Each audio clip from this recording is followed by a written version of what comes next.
ಪ್ರಿಯ ವೀಕ್ಷಕರೇ ನಮಸ್ಕಾರ. ಕದನ ವಿರಾಮ ಘೋಷಣೆಯಾಗಿ ಕೇವಲ 3-4 ಗಂಟೆ ಆಗಿದೆ. ಮತ್ತು ಪಾಕಿಸ್ತಾನದ ಆರ್ಮಿ ಕಡೆಯಿಂದ ಶೆಲ್ಗಳು ದಾಳಿ ಮಾಡ್ತಾ ಇದ್ದಾರೆ ಡ್ರೋನ್ಗಳ ಮೂಲಕ. ಮತ್ತು ಭಾರತದ ಹಲವಾರು ರಾಜ್ಯಗಳ ಮೇಲೆ 100 ಡ್ರೋನ್ಗಳನ್ನು ಬಳಕೆಯನ್ನು ಮಾಡಿಬಿಟ್ಟು ದಾಳಿಯನ್ನು ಮಾಡ್ತಾ ಇದ್ದಾರೆ. ಮತ್ತು ಯಾಕೆ ಇವರು ಇವತ್ತು ಮಧ್ಯಾಹ್ನ 3:30 ಹೋಗ್ಬಿಟ್ಟು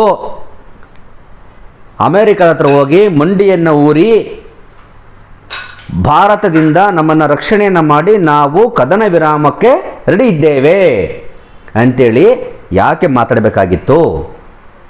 ಬುದ್ಧಿ ಮತಿಗೆಟ್ಟ ನಮ್ಮ ಭಾರತ. ನಾನು ಇದೇ ವರ್ಡನ್ನು ಯೂಸ್ ಮಾಡಬೇಕಾಗುತ್ತೆ. ನಮ್ಮ ಅಣ್ಣ ತಮ್ಮರನ್ನ ಕಳ್ಕೊಂಡಿದ್ದೀವಿ. 26 ಜನ ಅಮಾಯಕರುಗಳು ಸತ್ತೋಗಿದ್ದಾರೆ.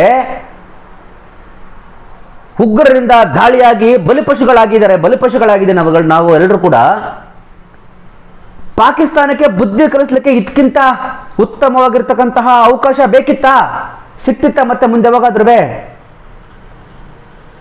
ಯಾಕೆ ಈ ರೀತಿಯಾಗಿರ್ತಕ್ಕಂತಹ ನಿರ್ಧಾರಗಳನ್ನು ಪಾಕಿಸ್ತಾನ ಹೋಗಿ ಮಂಡಿ ಊರಿದ ನಂತರ ಯಾಕೆ ಕದನ ವಿರಾಮಕ್ಕೆ ಯಾಕೆ ಒಪ್ಕೊಳ್ಬೇಕಾಗಿತ್ತು?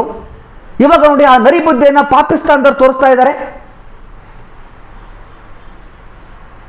ಬ್ಲಾಕ್ಔಟ್ ಅನ್ನ ಮಾಡಿದ 4-6 ಸ್ಟೇಟ್ಗಳಲ್ಲಿ ಇವಾಗ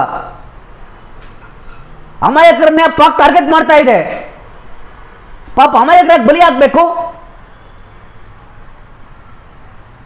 ಪ್ರಧಾನಿ ನರೇಂದ್ರ ಮೋದಿ ಅವರು ಯಾಕೆ ಈ ನಿರ್ಧಾರವನ್ನು ತೆಗೆದುಕೊಂಡಿದ್ದಾರೆ ಕದನ ವಿರಾಮಕ್ಕೆ?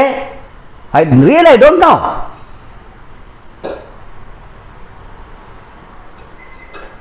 ಇದಕ್ಕಿಂತ ಒಳ್ಳೆ ಸಮಯ ಭಾರತಕ್ಕೆ ಬರೋದಿಲ್ಲ. ನೋಡಿ, ಶೆಲ್ ದಾಳಿ ಮಾಡಿದಾರಂತೆ. BSF 7 ಯೋಧರಿಗೆ ಗಾಯಗಳಾಗಿದ್ದಾವೆ. ಹಲವಾರು ಅಮಾಯಕರುಗಳು ಮೇಲೆ ದಾಳಿಗಳಾಗ್ತಾ ಇದೆ. ನಮ್ಮ ಇಂಡಿಯನ್ ಡಿಫೆನ್ಸ್ ಸಿಸ್ಟಮ್ ಇಂದ ನಾವು ಡ್ರೋನ್ಗಳನ್ನು ಹೊಡೆದು ಉಳಿಸಿದ್ರು ಸಹ ಹಲವಾರು ಭಾಗಗಳಲ್ಲಿ ಸಾಕಷ್ಟು ದಾಳಿಗಳಿಂದ ತೊಂದರೆಗಳಿಗೆ ಒಳಗಾಗ್ತಾ ಇದ್ದಾರೆ ಭಾರತೀಯರು.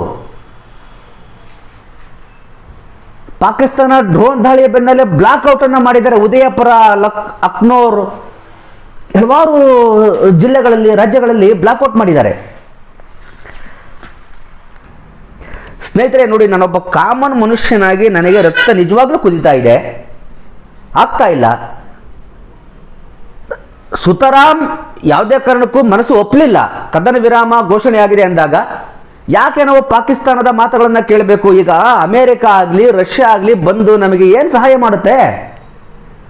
ನಮ್ಮ ರಾಷ್ಟ್ರದವ್ರನ್ನ ಅವ್ರು ಬಂದು ರಕ್ಷಣೆ ಮಾಡ್ತಾ ಇದ್ದಾರಾ? ನಮ್ಮ ಇಂಡಿಯನ್ ಆರ್ಮಿ ರಕ್ಷಣೆ ಮಾಡ್ತಾ ಇರ್ತಕ್ಕಂಥದ್ದು ನಮ್ಮಗಳು ನಾವು ರಕ್ಷಣೆ ಮಾಡ್ಕೊಬೇಕು.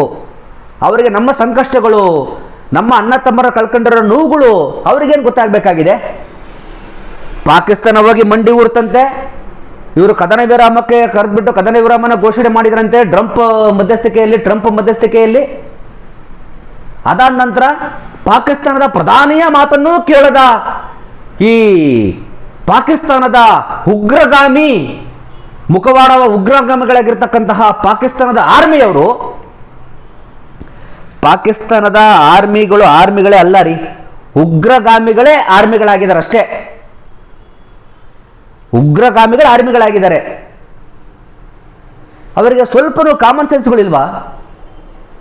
ತನ್ನ ಪ್ರಧಾನಿಯ ಮಾತನ್ನೇ ಕೇಳಿದೆ ಅಥವಾ ಪ್ರಧಾನಿನೇ ಈ ತರ ಕಳ್ಳಾಟ ಮಾಡ್ಕೊಂಡು ಮತ್ತೆ ಚೂಬಿಟ್ನಾ?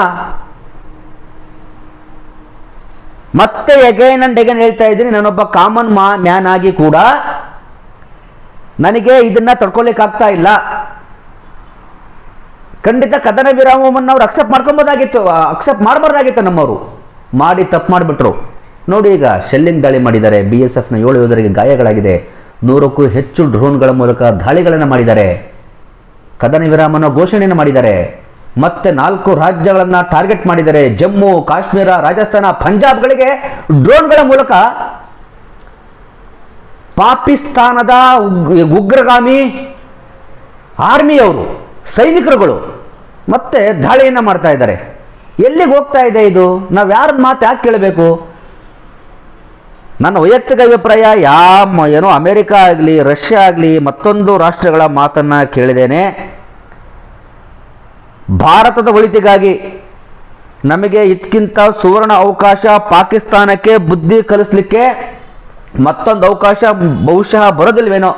ಇದು ಇತಿಹಾಸದ ಪುಟದಲ್ಲಿ ಚರಿತ್ರೆಯಾಗಿ ಉಳಿಬೇಕು ಅಂತ ಹೇಳಿದ್ರೆ ಇವರೇನು ಮತ್ತೆ ಪಾಕಿಸ್ತಾನದವರು ಕದಮ ವಿರಾಮವನ್ನು ಉಲ್ಲಂಘನೆ ಮಾಡಿದ್ದಾರೆ, ನಮ್ಮ ರಾಷ್ಟ್ರಕ್ಕೆ ಮತ್ತೆ ಅವರು ಡ್ರೋನ್ಗಳ ಮೂಲಕ ಹಲ್ಲೆಗಳನ್ನು ಮಾಡ್ಲಿಕ್ಕೆ ಬರ್ತಾ ಇದ್ದಾರೆ.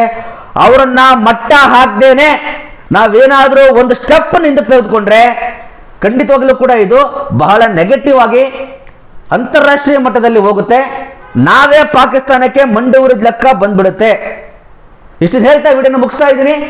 ಮಿಕ್ಕಿದ್ದು ರಾಷ್ಟ್ರಕ್ಕೆ ಬಿಟ್ಟಿದ್ದು, ಡಿಫೆನ್ಸಿಗೆ ಬಿಟ್ಟಿದ್ದು, ಗೃಹ ಇಲಾಖೆಗೆ ಬಿಟ್ಟಿದ್ದು, ನಾನೊಬ್ಬ ಕಾಮನ್ ಮ್ಯಾನ್ ನನ್ನ ಮನಸ್ಸಿನ ನೋವನ್ನ ತೊಳಲಾಟವನ್ನ ತೋಡ್ಕೊಂಬ ಕೆಲಸ ತೋಡ್ಕೊತಾ ಇದ್ದೀನಿ. ಥ್ಯಾಂಕ್ ಯು ಸ್ನೇಹಿತರೆ, ವಿಡಿಯೋ ನೋಡೋದಕ್ಕಾಗಿ ಧನ್ಯವಾದಗಳು. ಮತ್ತೆ ಸಿಗ್ತೀನಿ. Thank you.